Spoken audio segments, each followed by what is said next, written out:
Hi, I'm making this video. I know I made one a little bit earlier, but I'm making this for a reason. I've been in this serious argument with this guy on YouTube saying that it takes a 2500 watt power inverter to run a 700 watt microwave. I've already shown my inverter right here, my PowerBright 1100 watt, running my 700 watt microwave. I'm really upset because the guy's like, well, it takes double the power, sometimes even triple, to run a 700 microwave to get it to start. Well, my inverter is 1100 watt continuous, 2200 watt peak.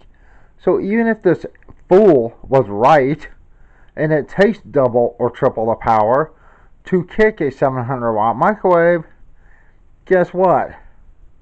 Double power is 1400 watts peak. That's what it would take to kick. Triple power is 2100 watts. All of that falls well within the specs of my inverter. And I have the box here. You know, I do not want to go outside and get my inverter again. It's in my van, hooked up again. But 2200 watts peak power. That means my inverter can pull up to 2200 watts. Now, my inverter also has soft start built in, which means it just doesn't have a hard kick to it. And I am so mad at this guy. He is telling people you have to have a 2500 watt inverter to run a 700 watt microwave. And then he tells me, oh, my inverter can't cook food properly. I have used my inverter. I have used the microwave. It cooks just fine. And I am so mad at this guy. He wants to argue with the facts. The facts is you don't need a 2500 watt inverter to kick a 700 watt microwave. Now, on the back, before you do anything, before you buy an inverter, before you get solar, whatever you do, first thing you do is if you're wanting to run a microwave, you buy your microwave. Look on the back. On the very back is either a tag or it's stamped how many watts that takes to pull. Now, the thing is, if on the back of my microwave, my 700 watt, it takes 1050 watts to kick that microwave. 1050. That's still 50 watts less than the continuous power that my microwave puts out. Not to mention the 2200 watt peak that it kicks to kick something over. So the guy is a pure liar. I'm sick of arguing with this guy. And honestly, don't listen to idiots. If you want to run a microwave off of solar or out of a vehicle, first thing you do before you buy an inverter is you buy your microwave. You'll look on the back of it. Don't look where in the door.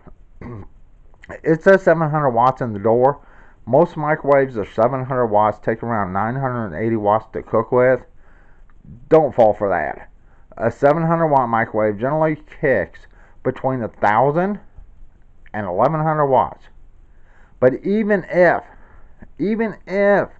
it took 2100 watts to kick that microwave, just to kick it, my inverter at 2200 watts is well within that 2100 watts. When you look at an inverter, you never look at, you always have to look at your peak power,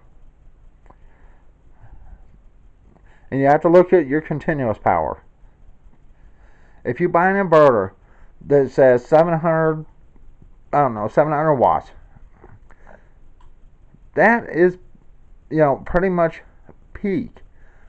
It'll probably run 500. Always look at your inverter. Always look at what you're trying to run. But I'm sick of arguing with this guy when in fact I have shown my inverter running in my microwave without an issue. And this guy wants to just argue right and left. So even if he was right, which he's not, that all microwaves, most microwaves, take double the power to kick, that's false. When you get a microwave, look on the back of the microwave. It will tell you how many watts it takes to kick that microwave. It's usually 4 to 700 more watts than what the microwave is rated for. That's a fact. But even if this idiot was right and it took 1400 watts or even 2100 watts to kick, that 700 watt microwave still falls below what my inverter is rated for. And he's telling me my inverter is not safe. It is well within the realm of using my inverter for that microwave. And don't fall for people's BS on YouTube. Generally, they're trying to sell you something. But once again, a 700 watt microwave generally does not use more than 1100 watts to kick. I don't know why they say it does. But if you want to make sure, before you do anything, get your microwave, flip it around the back, look on the back, and it will tell you how many watts that microwave actually takes to kick it. My 700 watt microwave kicks at 1050. That is well below what my inverter is rated for. That's kicking. That's not running. And it falls well below what it runs at. So, anyway, I wanted to make this because I'm so mad at this guy. He's telling people spend, I don't know, a 2500 watt inverter. I have one. A 2500 watt to 5000 watt inverter can run you $360 to up to $450 if it's a modified sine wave. If it's a pure sine wave, you're looking at $1,500 easily. Unfortunately, Midnight Wants out here. Get him in here real quick, and then I'm gonna let you go because I'm just so mad. All right, bye.